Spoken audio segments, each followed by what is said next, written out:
ನಮಸ್ಕಾರ ನೋಡಿ, ಇವತ್ತೊಂದು ವಿಶೇಷವಾದ ಹಲಸಿನ ಹಣ್ಣಿನ ಬೀಜದಿಂದ ಮಾಡುವ ಒಂದು ಅಡಿಗೆಯನ್ನು ನೋಡೋಣ. ಈಗ ಹಲಸಿನ ಹಣ್ಣಿನ ಕಾಲ.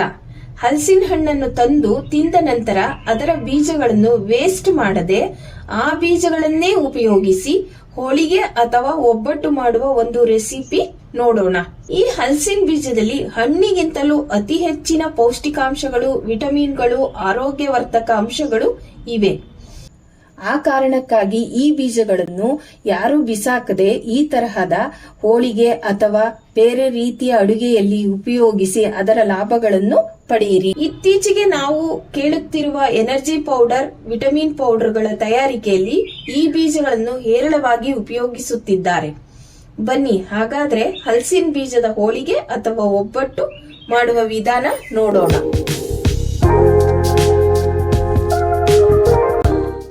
ಹಲಸಿನ ಬೀಜನ 1 ಗ್ಲಾಸ್ ಇದು ಅಳತೆ ತಗೊಂಡಿದ್ದೀನಿ. ಇಲ್ಲಾಂದ್ರೆ ಇದು ಒಂದು 28ರಿಂದ 30 ಬೀಜಗಳು ಇದೆ. ಅದ್ರ ಬರೀ ಹಲಸಿನ ಬೀಜದಲ್ಲೇ ಇದನ್ನ ಹೋಳಿಗೆ ಮಾಡಬಹುದು. ಆದ್ರೆ ಅದ್ರ ಜೊತೆ ಒಂದು ಸಣ್ಣ ಕಪ್ಪಲ್ಲಿ ಈ ಬೇಳೆ ತಗೊಂಡಿದ್ದೀನಿ. ಇದು ಒಂದು ನೋಡಿ, ಈ ಕಪ್ಪು ಒಂದು 75 ಗ್ರಾಮ್ ಹಿಡಿಯುತ್ತೆ ಅಷ್ಟೇ. ಬೇಳೆ ಹಾಕೊಂಡ್ರೆ ತುಂಬಾ ರುಚಿ ಆಗತ್ತೆ. ಇದ್ರ ಟೇಸ್ಟ್ ಬೇರೆ ಚೇಂಜ್ ಕೊಡುತ್ತೆ. ಇದನ್ನ ನೆಕ್ಸ್ಟ್ ಹಲಸಿನ ಬೀಜನ ಹೇಗ್ ಬೇಯಿಸ್ಕೋಬೇಕು ಅಂದ್ರೆ, ಹಲಸಿನ ಬೀಜನ ಈ ಕುಕ್ಕರ್ಗೆ ಹಾಕ್ಬಿಡಿ. ನಾವು ಯಾವ ಹದದವರೆಗೆ ಬೇಯಿಸ್ಕೋಬೇಕು ಅಂತ ಹೇಳ್ತೀನಿ ನಿಮ್ಗೆ. ಸ್ವಲ್ಪ ನೀರ್ ಹಾಕೊಳ್ಳಿ, ನೀರ್ ಹಾಕೊಂಡು ಬೇಯಿಸ್ಕೊಳ್ಳಿ. ಬೇಳೆನೆ ಬೇರೆ ಬೇಯಿಸ್ಕೋಬೇಕು. ನೋಡಿ, ಗ್ಯಾಸ್ ಮೇಲೆ ಇಟ್ಟು ಹಚ್ಬಿಡಿ. 3 ವಿಜಿಲ್ ಹಾಕ್ಸಿ.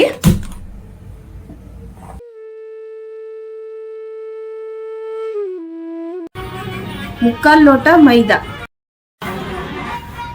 1/4 ಭಾಗ ಚಿರೋಟಿ ರವೆ ಹಾಕ್ತಾ ಇದ್ದೀನಿ.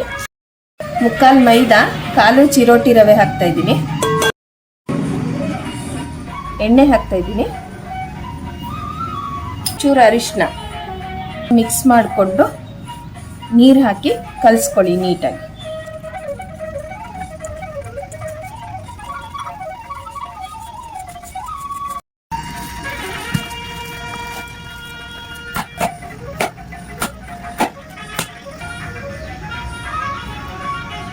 ನೀರನ್ನ ಹಿಂಗೆ ಹಾಕಿ ನೆನೆಸಿಟ್ಬಿಡಿ. ಚೆನ್ನಾಗಿ ನೆನ್ಕೊಳ್ಳುತ್ತೆ. 1.5-2 ಅವರ್ಸ್ ನೆನೆಸಿ ಚೆನ್ನಾಗಾಗತ್ತೆ.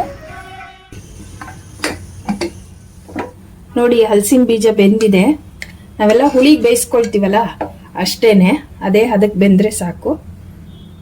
ನೋಡಿ, ಇಷ್ಟು ಬೆಂದರೆ ಸಾಕು. ಇದು ನೀರೆಲ್ಲ ಬಸ್ಕೊಂಡ್ಬಿಟ್ಟು ನೀಟಾಗಿ ಸಿಪ್ಪೆ ತೆಕ್ಕೊಳ್ಳೋಣ. ನೋಡಿ, ಇದು ಹಾಕ್ಬೋದು, ಏನಿಲ್ಲ.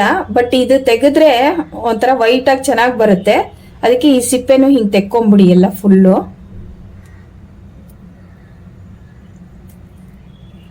ನಿಮ್ಗೆ ಹಂಗೆ ನೀರೊಳಗೆ ಹಿಂಗೆ ಅಂದ್ಬಿಟ್ರೆ ಬಂದ್ಬಿಡುತ್ತೆ. ಆಲ್ಮೋಸ್ಟ್ ಎಲ್ಲ ಬಂದ್ಬಿಡುತ್ತೆ. ತೆಗೆದ್ರೆ ಇದು ವೈಟ್ ಆಗಿ ಚೆನ್ನಾಗಿರುತ್ತೆ. ನೋಡಿ, ಹಿಂಗೆ ಬೆಂದಿದ್ರೆ ನೀಟಾಗಿ ಬಂದೇ ಬಿಡುತ್ತೆ. ನೀಟಾಗಿ ತೆಕ್ಕೋಬೋದು ಅಂತ ಏನು ಇದಾಗಲ್ಲ. ಇದು ಹಾಕಿದ್ರೆ ಏನಾಗಲ್ಲ. ಬಟ್ ಇದು ಹಾಕಿ ಇನ್ನೂ ಬೆಳ್ಳಕ್ಕೆ ಹೋಳಿಗೆ ಚೆನ್ನಾಗಿ ಬರ್ತಾವ. ನೋಡಿ, ಹಲಸಿನ ಬೀಜನ ಹೀಗೆ ಸಿಪ್ಪೆ ತೆಕ್ಕೊಂಡಿದೀವಿ. ಮ್ಯಾಕ್ಸಿಮಮ್ ಹೋಗಿದೆ. ಚೂಚೂರು ಇದ್ರೆ ಏನೂ ಆಗಲ್ಲ. ಈ ತರ ತೆಕ್ಕೊಳ್ಳಿ. ಇದನ್ನು ಮಿಕ್ಸಿ ಮಾಡಬೇಕು. ಇದು ಬೇಳೆನೂ ಸಹ ಮಿಕ್ಸಿ ಮಾಡ್ಕೊಳ್ಳೋಣ ಈಗ. ನೋಡಿ, ಹಿಂಗೆ ನೈಸಾಗಿ ಆಗಿದೆ. ಹೀಗೆಲ್ಲ ಬಾಣಲೆಗೆ ಹಾಕೊಳ್ಳಿ. ಅದನ್ನ ನುಚ್ಚಿರಬಾರ್ದು, ತುಂಬಾ ಸಾಫ್ಟ್ ಆಗಿರ್ಬೇಕು. ಅಕಸ್ಮಾತ್ ನಿಮ್ಗೆ ಅದ್ರಲ್ಲೂ ಸಾಫ್ಟ್ ಆಗಿ ಕಷ್ಟ ಆಯ್ತು ಅಂದ್ರೆ 1 ಹನಿ ನೀರು ಹಾಕೊಳ್ಳಿ, ಏನೂ ಆಗಲ್ಲ. ಒಂದು 5-6 ಸ್ಪೂನ್ ಅಷ್ಟು ಹಾಕೊಳ್ಳಿ ಸಾಕು. ನೋಡಿ, ಒಂಚೂರು ನೀರು ಹಾಕೊಂಡು ಮಾಡ್ಕೊಳ್ಳಿ. ನೀಟಾಗಿ ಗ್ರೈಂಡ್ ಆಗುತ್ತೆ. ನೈಸಾಗಿ ಆಗಿದೆ. ಬಾಣಲೆಗೆ ತೆಕ್ಕೊಂಬಿಡೋಣ ಇದನ್ನ. ನೋಡಿ, ಈ ಹದಕ್ಕೆ ಬೇಯಿಸ್ಕೊಂಡ್ರೆ ಸಾಕು. ಈ ಹದಕ್ಕೆ ಬೇಯಿಸ್ಕೊಂಡ್ರೆ ಸಾಕು. ತುಂಬಾ ಇದಾಗೂ ಬೇಡ, ತುಂಬಾ ಗಟ್ಟಿಯಾಗೂ ಬೇಡ, ತುಂಬಾ ಮೆತ್ತಗೂ ಬೇಡ. ಬೇಳೆನೂ ಮಿಕ್ಸಿ ಮಾಡ್ಕೊಂಡ್ಬಿಡೋಣ. ಬಿಸಿ ಇದೆ, ಸ್ವಲ್ಪ ತಣ್ಣಗಾದ್ಮೇಲೆ ಹಾಕೊಳ್ಳಿ. ನೋಡಿ, ಆಯ್ತು, ಬೇಳೆನೂ ಆಯ್ತು. ನೋಡಿ, ಸಾಫ್ಟಾಗಿ ಆಗಿದೆ. ಇದನ್ನು ಇದ್ರೊಳಗೆ ಇದನ್ನ ಹಾಕೊಂಡ್ಬಿಡಿ ಬಾಣ್ಲೆಗೆನೆ.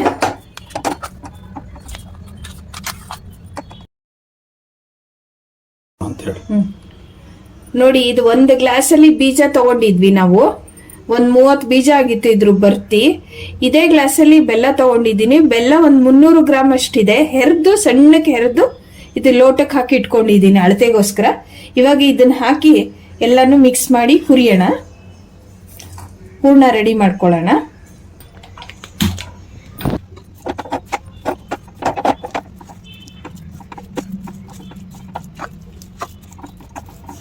ಚೂರು ಬೆಲ್ಲ ಕರ್ಗೋವರೆಗೆ, ಆಮೇಲೆ ಸರಿ ಹೋಗುತ್ತೆ.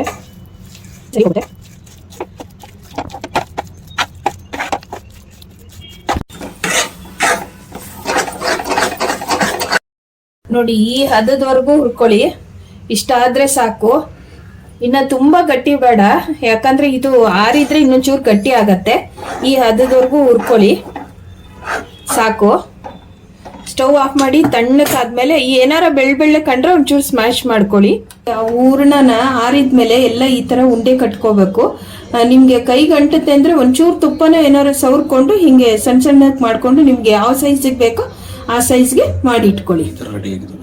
ನೋಡಿ, ಕಣ್ಕ ಈ ರೀತಿ ರೆಡಿ ಆಗಿದೆ. ಅವಾಗ ಕಲ್ಸಿಟ್ಟಿದ್ವಲ್ಲ ಆ ತರ. ನಿಮಗೆ ನೋಡಿ ಇನ್ನೂ ಪರ್ಫೆಕ್ಟ್ ಆಗಿ ಗೊತ್ತಾಗ್ಬೇಕು ಅಂತಂದ್ರೆ ನಾನು ಹಿಂದೆ ಬೇಳೆ ಹೋಳಿಗೆ ಮತ್ತೆ ಕೊಬ್ಬರಿ ಹೋಳಿಗೆ ಮಾಡಿರೋ ವಿಡಿಯೋದಲ್ಲಿ ನಾನು ನಿಮ್ಗೆ ಲಿಂಕ್ ಡಿಸ್ಕ್ರಿಪ್ಷನ್ ಬಾಕ್ಸ್ ಅಲ್ಲಿ ಹಾಕ್ತೀನಿ. ಆ ಲಿಂಕ್ ನ ನೋಡಿ, ನಿಮ್ಗೆ ಫುಲ್ ಚೆನ್ನಾಗಿ ಅರ್ಥ ಆಗತ್ತೆ. ನೋಡಿ, ಕಣ್ಕ ಈಗ ತಗೊಳ್ಳಿ.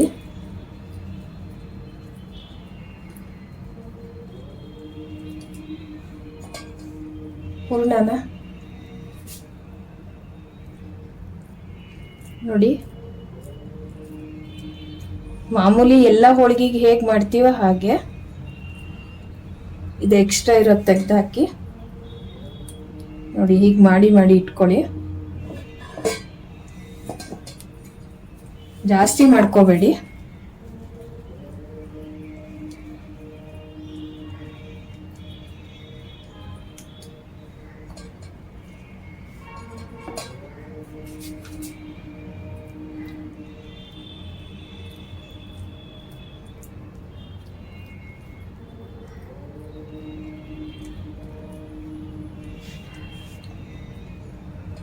ನೋಡಿ, ಈಗ ಲಟ್ಸ ತೋರಿಸ್ತೀನಿ. ನೋಡಿ, ಫುಲ್ ಎಲ್ಲ ನೀಟಾಗಿ ಪ್ಯಾಕ್ ಆಗಿರ್ಬೇಕಿದು.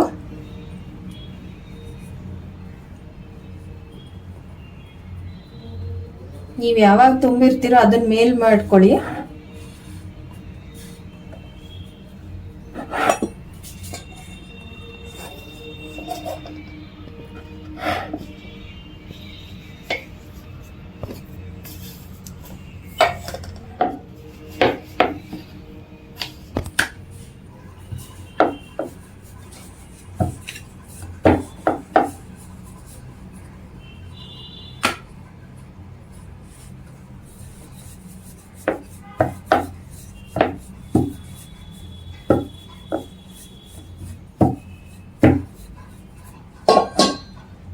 ನೋಡಿ, ಇದು ಈಗ ಆರಾಮಾಗಿ ನೀಟಾಗಿ ಕಣಕ ಮತ್ತೆ ಹೂರ್ಣ ಎರಡೂ ಹೊಂದ್ಕೊಂಡಿದೆ.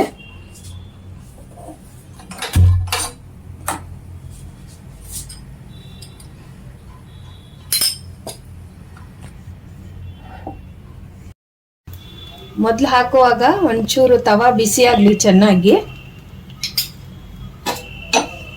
ನೋಡಿ, ಹಲಸಿನ ಬೀಜದ್ದು ಒಳ್ಳೆ ರಿಚ್ ಪ್ರೋಟೀನ್ ಇದು. ನೀವೇನು ವೇಸ್ಟ್ ಮಾಡೋ ಹಾಗಿಲ್ಲ, ಹಾಕೋಬಹುದು.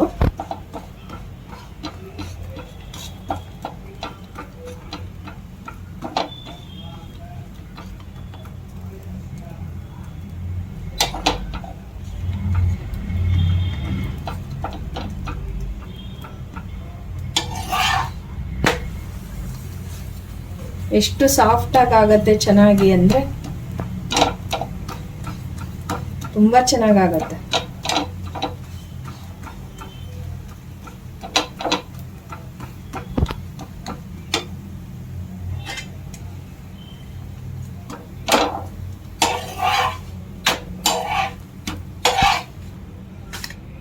ನೋಡಿ, ಒಂದು ಹೋಳಿಗೆ ತೆಗೆದು ಇನ್ನೊಂದು ಲಟ್ಸ್ಕೊಳ್ಳೋವರೆಗೆ ಸ್ಟವ್ನ ಸಿಮ್ಮಲ್ಲಿ ಇಟ್ಕೊಳ್ಳಿ. ನೀವು ಹೆಂಗ್ ಬೇಕಾದ್ರೂ ಆಟ ಆಡ್ಬೋದು. ಇದು ಒಂದೇ ಸಮ ಬರುತ್ತೆ.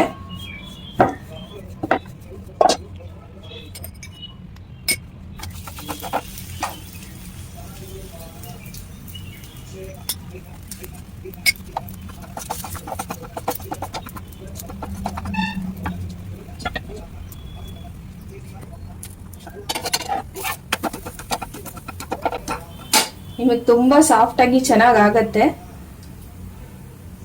ನಿಮ್ಗೆ ಎಕ್ಸ್ಪೀರಿಯನ್ಸ್ ಆಗ್ತಾ ಹೋಗ್ತಾ ಹೋಗ್ತಾ ಒಂದು ಮಾಡ್ತಾ ಮಾಡ್ತಾನೆ ಇನ್ನೊಂದು ಜೊತೆ ಹಿಂಗೆ ಇಟ್ಕೋತಾ ಹೋಗ್ಬೋದು, ಏನು ಪ್ರಾಬ್ಲಮ್ ಇಲ್ಲ.